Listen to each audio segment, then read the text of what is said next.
చెప్పేటటువంటి పరిస్థితికి మేము ప్రయత్నం చేస్తున్నాం. ఎస్, జగన్మోహన్ రెడ్డి గారు అధికారంలోకి వచ్చారు, ఆర్థిక వనరులు లేవు.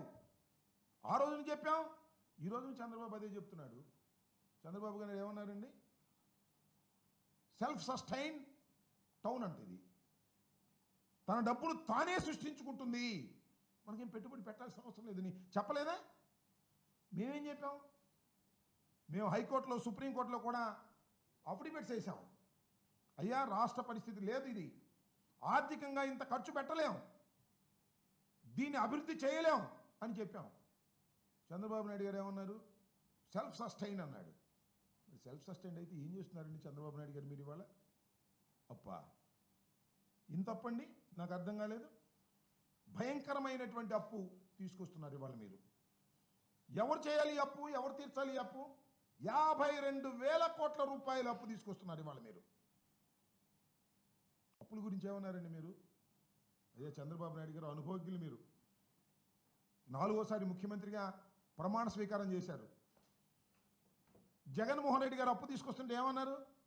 ఇది శ్రీలంక అయిపోద్ది అన్నారు, అప్పులతో మునిగిపోతుందన్నారు, అప్పు చేయటం తప్పు అన్నారు.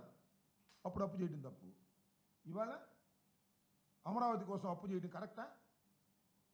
ఎంత అప్పు చేస్తున్నారండి మీరు? 52,000 కోట్లు.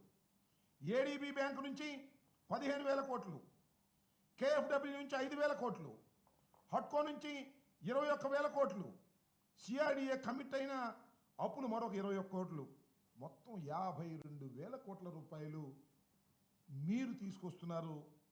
ఇది ఎంతవరకు సమంజసం? సరే, తీసుకొస్తున్నారు. ఈ 52,000 కోట్ల రూపాయలు మీరు ట్రాన్స్పరెంట్గా ఖర్చు పెడుతున్నారా? ప్లీజ్ చెప్పండి. ఇది సద్వినియోగపడుతుంటే మీరు తల తాకట్టు పెట్టో, లేక మోడీ గారు, మీ అవసరం మోడీ గారికి, మోడీ అవసరం మీకు ఉంది కాబట్టి ఆయన అప్పిప్పించే కార్యక్రమంలో ఆయన ఉంటే మీరు తీసుకొస్తే ఏం చేస్తున్నారండి అప్పుని? ఎంత అంచనాలు పెంచేస్తున్నారు? అప్పుడు 48,000 కోట్ల రూపాయలు మీరు టెండర్లు పిలుద్దాం అనుకున్నటువంటి టెండర్లని ఇవాళ 77,000 కోట్ల రూపాయలే పిలుస్తున్నారు. ఎందుకు అంచనాలు పెంచారండి? అప్పుడు శాసనసభకి మీరు ఎంత ఖర్చు పెట్టాలనుకున్నారు, ఇప్పుడు శాసనసభకు ఎంత ఖర్చు పెట్టాలనుకుంటున్నారు? అప్పుడు 2,271 కోట్ల రూపాయలు శాసనసభకు ఖర్చు పెట్టడానికి అంచనా వేశారు. ఇవాళ టెండర్లు ఎంత పిలిచారండి? అదే శాసనసభకి 4,689 కోట్ల రూపాయలు. అప్పటికి ఇప్పటికీ సిమెంటు, ఐరన్ ధరలు తగ్గినప్పటికీ కూడా ఎందుకు ఈ విషయాలను చెప్తున్నానంటే, మీరు అప్పు తీసుకొచ్చి అమరావతి నిర్మాణం కాదు, దోపిడీకి మీరు పాల్పడుతున్నారు అనే విషయాన్ని ప్రజలకు అర్థం కావాలనేటువంటి అంశం మీద నేను చెప్పదలుచుకున్నాను. ఈ రకంగా అదే జాతీయ రహదారులు 20 కోట్ల రూపాయలండి కిలోమీటర్కి. ఇవాళ ఎంత అండి? అక్కడ 50 కోట్ల రూపాయల కిలోమీటర్కి. దోచేద్దామనే, కాంట్రాక్టుల ద్వారా దోచేద్దామనే, అంత దోపిడీ చేయాలనేటువంటి దృక్పథం తప్ప అమరావతి లాంటి ఒక మహాపట్టణాన్ని నిర్మించాలనేటువంటి చిత్తశుద్ధి మీకు లేదు. కమిట్ అయిపోయారు, దాని నుంచి బయటికి రాలేకపోతున్నారు. దీనివల్ల రాష్ట్రం తీవ్రమైనటువంటి సంక్షోభంలో పడబోతుందనేది నా అభిప్రాయం. ఇవాళ ఏమీ లేదండి రాష్ట్రంలో. సంక్షేమ కార్యక్రమాలు లేవు, అభివృద్ధి కార్యక్రమాలు లేవు. అమరావతినే మొత్తం డెవలప్ చేసేస్తే ఆంధ్రప్రదేశ్ అంతా డెవలప్ అయిపోద్ది అనుకుంటే ఏమి లాభం చెప్పండి? పోనీ మీకు డబ్బులుంటే, రాబడులుంటే, బ్రహ్మాండంగా ఆదాయాలుంటే, వచ్చిన డబ్బుల్ని అమరావతి మీద ఖర్చు పెట్టి ఒక అద్భుతమైన నగరాన్ని మీరు సృష్టిస్తే సంతోషమే. నాకు తెలియగలుగుతానండి, వరల్డ్ క్లాస్ క్యాపిటలా? How it is possible? ఎంత రాష్ట్రం మంది? చిన్న రాష్ట్రం, అవునా కాదా? దీని కెపాసిటీ ఎంత?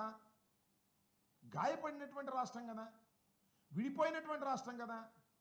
ప్రత్యేక హోదా ఉంటే తప్ప ఈ రాష్ట్రం బాగుపడదని ప్రత్యేక రాష్ట్రం ఇస్తామని చెప్పి హామీ ఇచ్చి మన బుజ్జగించి మన బయటికి పంపించారే. పోలవరాన్ని కూడా మేమే నిర్మిస్తామన్నారే. ఆర్థికంగా దెబ్బతినిపోతుంది రాష్ట్రం విడిపోతే అని భావించారే. అలాంటి రాష్ట్రానికి మీరు ఒక మహాపట్టణాన్ని, that to a world class capital. ఏంటండి ఇది ఏమైనా దేశమా?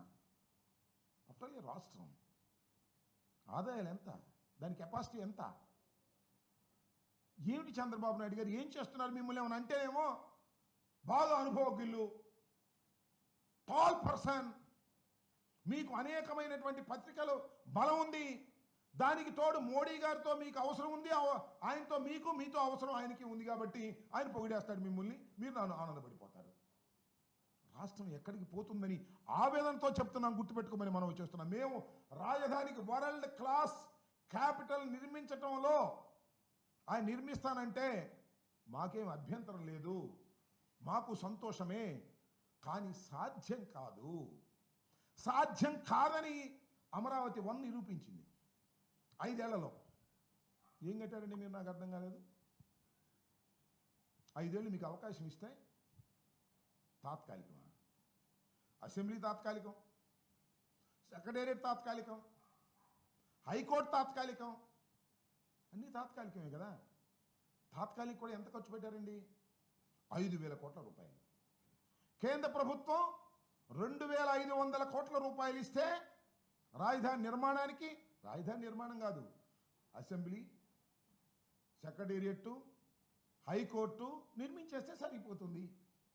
కానీ ఒక మహాపట్టణాన్ని నిర్మించేస్తామని నది ఒడ్డున అనేటువంటి మాట మీరు మాట్లాడారు. అక్కడ పరిస్థితులు ఏంటండి?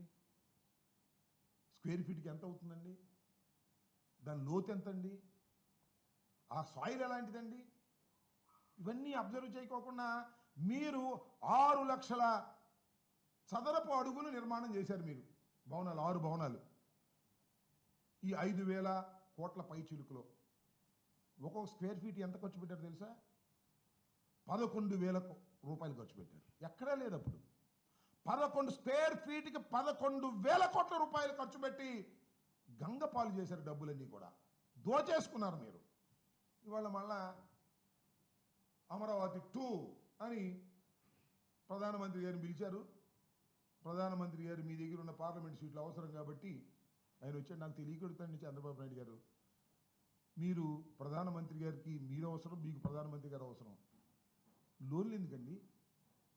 గ్రాంట్ తీసుకురండి, శభాష్, మెచ్చుకుంటాం. ఒక 50,000 కోట్ల రూపాయలు గ్రాంట్ తీసుకొచ్చి మీరు ఖర్చు పెట్టండి. అప్పు తీసుకొచ్చి ఖర్చు పెట్టి ఏం చేస్తాం? ఎవరినైతే పెడతాం? ఇదంతా కూడా ఇలాంటి దుర్మార్గమైనటువంటి ఆలోచనలు చేసి మేము విధ్వంసం చేశామంటారు. మేము కాదు విధ్వంసం చేసింది, మీరు విధ్వంసం చేశారు. చిత్రం అండి. మరొకటి ఆశ్చర్యంగా ఉంది, నాకు అర్థం కాలేదు. ఒక పక్కన 5 సంవత్సరాల్లో చంద్రబాబు నాయుడు గారికి 14 నుంచి 19 వరకు అవకాశం ఇస్తే అమరావతిని 53,000 ఎకరాలు పెట్టుకొని సర్వనాశనం చేసి అన్నీ తాత్కాలికం చేసి మళ్ళీ వాళ్ళు అంటాడు ఇంకో 45,000 ఎకరాలుగా తీసుకుంటా అంట. ఏం చేసుకుంటావు స్వామి 45,000 ఎకరాలు? ఇప్పుడు ఇచ్చిన రైతులే లబోదిబోమంటున్నారే, ధరలు పడిపోయి లబోదిబోమంటున్నారు. నువ్వు అధికారంలోకి వస్తే ఏదో సింగిల్ రాజధాని అయిపోద్ది, అద్భుతం అయిపోద్ది, అసలు మా భూములన్నీ పెరిగిపోతాయి అని అప్పులు చేసుకున్నారండి చాలామంది. ఇవాళ ఏమైంది? కొనేవాళ్ళు లేడు. అమ్మేవాళ్ళు ఉన్నా కూడా కొనేవాళ్ళు లేనటువంటి దౌర్భాగ్యమైన పరిస్థితికి వాళ్ళ అమరావతి నెట్టబడితే మళ్ళా 45,000 ఎకరాలు మళ్ళా పూలింగ్ తీసుకుంటా అంట. ఒక ఇంటర్నేషనల్ ఎయిర్పోర్ట్ కడతారంట. ఏమంటే గన్నవరంలో వైసీపీ ప్రభుత్వం ఉన్నప్పుడు కేంద్ర ప్రభుత్వ సహకారంతో ఒక టెర్మినల్ తీసుకొచ్చి ఇంటర్నేషనల్ ఎయిర్పోర్ట్గా దాన్ని మేము తీర్చిదిద్దే ప్రయత్నం చేస్తే దాని పక్కనే ఇంకో ఇంటర్నేషనల్